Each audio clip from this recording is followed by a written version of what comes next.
পাকশীতে রেলওয়ের ফুটবল প্রতিযোগিতা অনুষ্ঠিত হয়েছে। আমাদের বিশেষ প্রতিনিধি জানান, পাকশী বিভাগীয় রেলওয়ে মাঠে আঞ্চলিক ক্রীড়া পরিষদ রাজশাহীর ব্যবস্থাপনায় ও বিভাগীয় ক্রীড়া সংস্থা পাকশীর আয়োজনে বাংলাদেশ রেলওয়ে পশ্চিমাঞ্চলীয় আন্তঃবিভাগীয় ফুটবল প্রতিযোগিতা অনুষ্ঠিত হয়।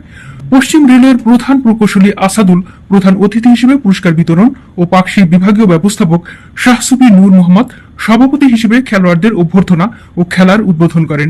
এ সময় বিশেষ অতিথি হিসেবে উপস্থিত ছিলেন SC bridge Rajshahi Mir Liaquat Ali, DEO ও নির্বাহী ম্যাজিস্ট্রেট নুরুজ্জামান, বিভাগীয় ক্রীড়া সংস্থার সদস্য ও পাকশী বিভাগীয় প্রকৌশলী 2 বীরবল মণ্ডল, টিএসটিই রাজীব বিল্লা, ডিইই রিফাত শাকিল, আওয়ামী লীগ নেতা হাবিবুল ইসলাম, শ্রমিক লীগের কেন্দ্রীয় নেতা নজরুল ইসলাম, শ্রমিক লীগ নেতা ইকবাল হায়দার সহ রেলওয়ে পাকশী বিভাগীয় অন্যান্য কর্মকর্তারা। প্রথম দিনের এই খেলায় পাকশী 3-0 গোলে রাজশাহীকে পরাজিত করে শিরোপা অর্জন করে। এরপর প্রধান অতিথি সহ অন্যান্য অতিথিরা খেলোয়াড়দের মাঝে পুরস্কার বিতরণ করেন।